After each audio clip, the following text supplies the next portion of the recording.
So hello guys. आ चुकी है बहुत सारी अपडेट। तो शुरू करते हैं वीडियो। तो हम लोग आज बात करेंगे पर्टिकुलरली निक वॉकर के बारे में। निक वॉकर की जो सिचुएशन अभी चल रही है, ज़्यादा बड़ी कंट्रोवर्सी तो हुई नहीं, पर फिर भी थोड़ी बहुत तो चीज़ें हैं जो कि बहुत ही ज़्यादा सीरियस हैं और बहुत सारी चीज़ें उठाती भी हैं कि क्या बॉडी बिल्डिंग में कोचिंग इम्पॉर्टेंट है फ्यूचर में फर्दर या नहीं है। क्या कोच का रोल रहता है as a pro elite level body builder, ना कि मैं मेच्योर बॉडी बिल्डर लेवल की बात कर रहा हूँ जो इवन नेशनल्स भी खेलते हैं, मैं उनकी भी नहीं बात कर रहा हूँ। यहाँ पे जो इंटरनेशनली मिस्टर ओलंपिया में जो एलीट लेवल बॉडी बिल्डर देखते हैं आप लोग, मैं उस लेवल की बॉडी बिल्डरों की बात कर रहा हूँ इस वीडियो के ऊपर। तो हम लोग बात करेंगे मेन टॉपिक पे।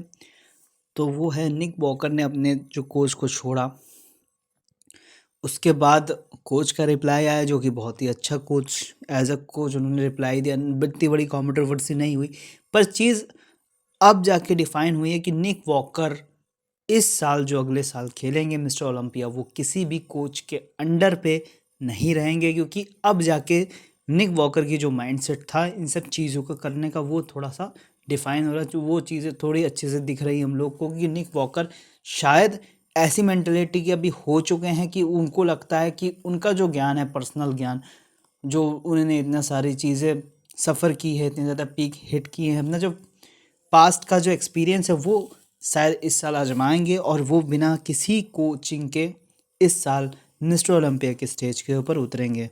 ये चीज़ें वैसे बहुत ही ज़्यादा हद तक अच्छी भी हैं एज अ बॉडी बिल्डर, क्योंकि वो कोई एमेच्योर बॉडी बिल्डर तो है नहीं, वो एक एलीट लेवल बॉडी बिल्डर हैं जो कि मिस्टर ओलंपिया में उतरते हैं। निक वॉकर की पर्टिकुलरली अगर बात करूँ मैं, या फिर सैमसन दौदा को ही देख लीजिए, वो उन्होंने अपने कोच को छोड़ने के बाद उन्होंने अपनी बीवी के साथ कोचिंग, बीवी को अपना ही कोच बोलते हैं वो, उनकी वाइफ उनको कोच करती है। और इतने अच्छे, मतलब लास्ट ईयर तक तो मिस्टर ओलंपिया ही थे सैमसन दौदा, इस साल हार गए वो, पर फिर भी लास्ट ईयर भी उनकी वाइफ ने उनको कोच की थी और इस साल भी उनकी वाइफ ने उनको कोच किया है। तो बहुत बहुत ही ज़्यादा डिफरेंस आप देख सकते हैं वैसे बॉडी में भी सैमसन दौदा की, कि इस साल उनकी बहुत ही ज़्यादा डाउन फेज गया है। पर लास्ट ईयर भी तो उनका अप फेज था, इस साल शायद अच्छा नहीं गया। किसी किसी बॉडी बिल्डर का कोई साल बिल्कुल ही अच्छा नहीं जाता, और शायद नेक्स्ट ईयर सैमसन दादा बिल्कुल फट के बाहर निकला है, वो दूसरी बात है। अगर हम लोग खाली निक वॉकर की बात करें और निक वॉकर की सिचुएशन के ऊपर बात करें अगर, तो निक वॉकर अब जाके अपने ऊपर और अपने दम पे ही मिस्टर ओलंपिया खेलेंगे, और जो कि बहुत ही अच्छी बात है। और एक ये चीज़ भी देखने को मिलेगी कि निक वॉकर का जो नेक्स्ट ईयर का जो परफॉर्मेंस होगा, कि एक बॉडी बिल्डर के लाइफ में एलीट लेवल पर जाने के बाद भी क्या कोचिंग का रोल रहता है, क्योंकि बहुत ही ज़्यादा बड़े बड़े कोचेस हैं।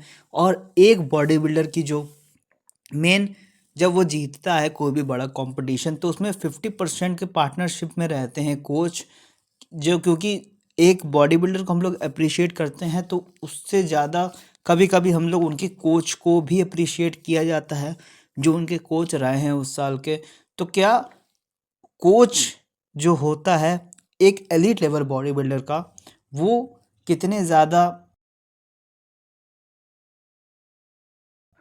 हकदार है उस जीत के पीछे एक बॉडी बिल्डर की, क्योंकि एलीट लेवल के जो बॉडी बिल्डर होते हैं वो दिन भर अपने कोच के साथ नहीं घूमते होंगे, इतना सबको पता होना चाहिए। ज़्यादा से ज़्यादा हफ्ते में एक दो वीडियो कॉल्स होती होंगी उनकी। वो डाइट जो देते हैं, कोच ही डाइट बना के देते हैं एक बॉडी बिल्डर को, जिसको बॉडी बिल्डर को भी बहुत ज़्यादा नॉलेज रहती है डाइट की। ऐसी बात नहीं कि एक एलिट लेवल पे जाने के बाद, एक मिस्टर ओलंपिया खेलने के बाद बॉडी बिल्डर के अंदर इतनी नॉलेज हो जाती है कि वो दूसरे आदमी को भी कोचिंग दे सकता है। तो उस इंसान को अगर कोचिंग की ज़रूरत पड़ रही है, तो वो जो सामने वाला इंसान है, कोच जो है उनका, वो इतना काबिल है कि एक एलीट लेवल के बॉडी बिल्डर को ट्रेन कर पाए कि नहीं। अगर आप हार्डी चूपन को ही देख लीजिए, हैनी रॉम्बॉट ने रिटायरमेंट ले लिया, उसके बाद भी कभी कभी तो मिलते हैं हैनी रॉम्बॉट हार्डी चूपन को। बाकी हार्डी चूपन तो अपने हिसाब से ही खेल रही, ईरान में उनके पास है भी कोच की नहीं है, ये कोई बड़ी चीज़ तो है नहीं। और पूरे साल हार्डी चूपन गाए भी रहते हैं।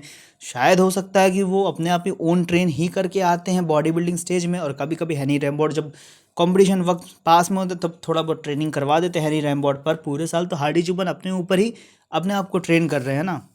तो एक बॉडी बिल्डर की लाइफ में कोच कितना ज़्यादा मैटर करता है, ये निक वॉकर को अगले साल देख के हम लोग को पता चलेगा। बाकी और भी ज़्यादा फर्दर अपडेट्स के लिए please stay tuned to the channel and subscribe the channel.